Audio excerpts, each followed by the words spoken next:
students, welcome to our channel Nirji Academy. Today I will discuss some questions from December 2014 CSIR UGC NET Physics. And questions are question number 67. Consider the crystal structure of a sodium chloride which is molded as a set of touching spheres. तो देखो क्या बोल रहा है question में, और ये जो क्वेश्चन है ना ये सॉलिड स्टेट फिजिक्स से है, ठीक है। तो क्वेश्चन में क्या बोल रहा है, consider the crystal structure of sodium chloride का एक क्रिस्टल स्ट्रक्चर कंसिडर करना है which is moulded as a set of touching spheres, ठीक है। देखो सोडियम क्लोराइड का एक स्ट्रक्चर हमें कंसिडर करना है, ठीक है। तो उसमें जो वो कैसे मोल्ड किया गया है कि उसके जो स्फेयर्स है ना वो एक दूसरे को टच कर रहे हैं, ठीक है। उसके जो एटम्स है वो each sodium atom has a radius R1, प्रत्येक सोडियम एटम की रेडियस है R1 और क्लोरीन एटम की रेडियस है R2। The centres of the sphere form a simple cubic lattice, तो उनके जो सेंटर ऑफ स्फेयर्स हैं वो एक सिंपल क्यूबिक लैटिस बना रहे हैं। The packing fraction of the system is, तो इस सिस्टम का हमें पैकिंग फ्रैक्शन बताना है। ये कुछ ऑप्शंस हैं। तो पैकिंग फ्रैक्शन क्या होता है कि कितना अच्छे से कोई एटम यूनिट सेल में पैक है, ठीक है। जैसे हम कुछ भी चीज़ मंगवाते हैं, कोई भी ऑनलाइन सामान अगर हम कुछ भी मंगवाते हैं तो फिर अगर वो अच्छे से पैक होकर आता है तो मतलब कोई भी चीज़ कितने अच्छे से उसमें पैक है, ठीक है। वैसे अगर हम समझना चाहें तो बोल सकते हैं कि जैसे वो एटम होगा वो यूनिट सेल का कितना एरिया कितनी वॉल्यूम उसकी कवर कर रहा है यूनिट सेल की, ठीक है। तो जितना ज़्यादा पैकिंग फ्रैक्शन होगा उतना ही वो सिस्टम वो है जो सिस्टम है वो स्टेबल होगा, ठीक है। जितना ज़्यादा पैकिंग फ्रैक्शन किसी एटम का तो वो उतना ही ज़्यादा क्या होगा, वो स्टेबल होगी वो स्ट्रक्चर, ठीक है। तो चलो देख लेते हैं सॉल्यूशन। तो पैकिंग फ्रैक्शन का फॉर्मूला होता है volume of atoms in unit cell upon volume of unit cell, ठीक है। जो वॉल्यूम ऑफ एटम्स है यूनिट सेल में जो एटम है उनका वॉल्यूम और अपॉन उस यूनिट सेल का वॉल्यूम, ठीक है।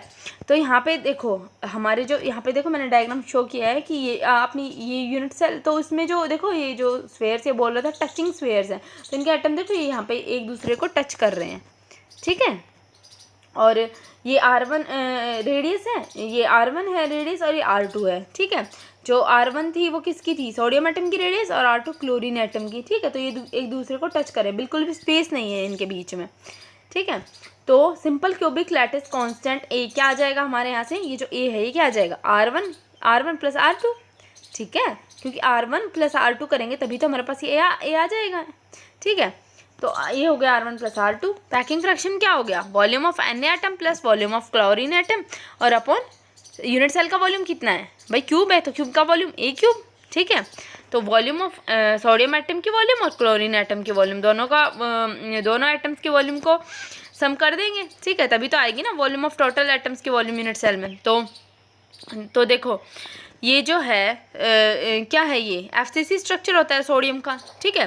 तो इसमें कितने एटम होंगे, जो Na है अपना सोडियम है वो FCC स्ट्रक्चर है, ठीक है। तो उसमें कितने एटम होंगे, 4, भाई FCC के लिए अपने 4 एटम्स होते हैं, ठीक है, ठीक है। और टोटल एटम्स कितने हैं, तो 4, तो 8 में से 4 एटम तो अपने होंगे सोडियम के और 4 एटम होंगे क्लोरीन के, तभी तो पूरे 8 एटम्स होंगे ना अपने 8 कॉर्नर से, ठीक है। तभी तो पूरे होंगे ना जो अपने एटम्स हैं वो, ठीक है। तो 4/8 तो सोडियम एटम के और 4/8 क्लोरीन एटम के, ठीक है। 8 में से 4 तो अपने क्लोरीन एटम हो गए और 8 में से 4 अपने सोडियम एटम हो गए, क्योंकि पूरे टोटल 8 कॉर्नर्स होते हैं, ठीक है।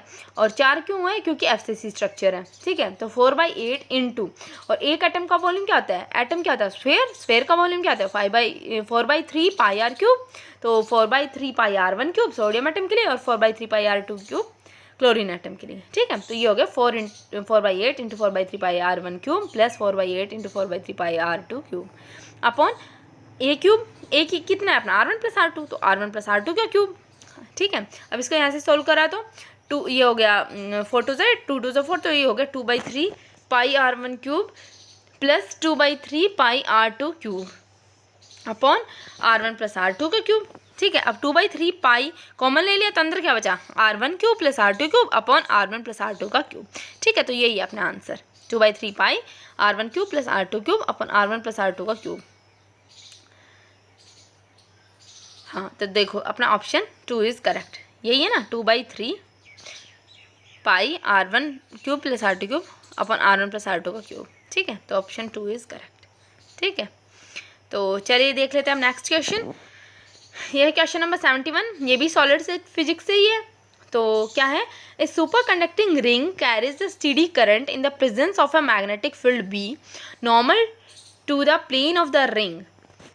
क्या है, एक सुपर कंडक्टिंग रिंग है, ठीक है, वो कैरी करती है, स्टेडी करंट कैरी करती है, ठीक है। एक सुपर कंडक्टिंग रिंग है, वो उसमें एक करंट फ्लो हो रहा है, ठीक है। कोई रिंग है, ये सुपर कंडक्टिंग रिंग है, इसमें कोई करंट आई फ्लो हो रहा है, ठीक है। तो और वो मैग्नेटिक फील्ड में है, ठीक है, जो सुपर कंडक्टिंग रिंग है ये normal to the plane of the ring. और जो मैग्नेटिक फील्ड है, देखो ये रिंग हो गई, तो जो मैग्नेटिक फील्ड है वो इसके नॉर्मल है, इस रिंग के प्लेन के नॉर्मल है। तो हमें इनमें से इनकरेक्ट स्टेटमेंट बतानी है, ठीक है। तो आपको पता होना चाहिए कि सुपर कंडक्टर के लिए क्या क्या कंडीशंस होती हैं, ठीक है। 4 ऑप्शंस इसमें गिवन है, तो आपको सुपर कंडक्टर की कंडीशंस पता होना चाहिए। तो सुपर कंडक्टर के लिए हमारे पास ये 4 कंडीशंस होती हैं, ये आपको पता होना चाहिए, ठीक है। For a super conductor I and B are time independent, ठीक है। सुपर कंडक्टर के लिए जो आई करंट और जो मैग्नेटिक फील्ड होता है वो टाइम इंडिपेंडेंट होता है, ठीक है। सेकंड है curl into J plus a² b equals to 0। तो देखो ये रिलेशन होती है current density and magnetic field के बीच में, ये करंट डेंसिटी है J, ठीक है, और मैग्नेटिक फील्ड है B, इनके बीच में ये रिलेशन होती है। तो ये आपको पता होना चाहिए, जहाँ पे A क्या है, कांस्टेंट है, B मैग्नेटिक फील्ड है, J करंट डेंसिटी है, ठीक है। थर्ड है एनर्जी गैप जो होता है किसके बीच में, जो देखो सुपर कंडक्टर्स के जो एनर्जी लेवल्स होते हैं उनके बीच में कुछ एनर्जी गैप होगा ना, तो जो एनर्जी गैप होता है उसको डेल EG से डिनोट करते हैं। तो वो जो एनर्जी गैप होता है वो प्रोपोर्शनल होता है TT के ट्रांजिशन टेम्परेचर के प्रोपोर्शनल होता है एनर्जी गैप, ठीक है। तो TT ट्रांजिशन टेम्परेचर है। फोर्थ है flux passing through the super conductor is quantized in units of Hc/2e। देखो जो फ्लक्स पास करता है ना सुपर कंडक्टर से, वो क्वांटाइज्ड होता है Hc/2e की यूनिट्स में, ठीक है। तो ये 4 कंडीशंस आप अपनी फॉर्मूला नोटबुक में नोट डाउन कर लेना, ठीक है। तो ये 4 कंडीशंस आपको याद होनी चाहिए, तभी आप ये क्वेश्चन सॉल्व कर पाओगे। तो देखो अब देख लेते हैं ऑप्शंस में। तो देखो फर्स्ट ऑप्शन अपने क्या है, जो फ्लक्स पास करता है through a super conductor is quantized in units of Hc/e। लेकिन हमने अभी क्या बताया, Hc/2e होना चाहिए यहाँ पे जो फ्लक्स पास करता है, तो यही इनकरेक्ट है। तो अपना ऑप्शन 1 इज इनकरेक्ट, ठीक है। बाकी सब सही है, आप देख लेना, ये जो ऑप्शन 1 है वही इनकरेक्ट है, ठीक है, क्योंकि Hc/2e होना था, ये Hc/e है, ठीक है। तो इसका ऑप्शन 1 इज इनकरेक्ट, तो इनकरेक्ट बताना था, तो इसका ऑप्शन 1 आएगा, ठीक है। तो ठीक है बच्चों, अगर आपको कुछ भी डाउट होता है तो फिर आप मुझे कमेंट करके पूछ सकते हो, ठीक है। अगर वीडियोस अच्छी लगती हैं तो आप वीडियो को लाइक कर दो, चैनल को सब्सक्राइब कर दो। मिलेंगे अपनी एक और नेक्स्ट वीडियो के साथ, तब तक के लिए bye, thank you, have a good day.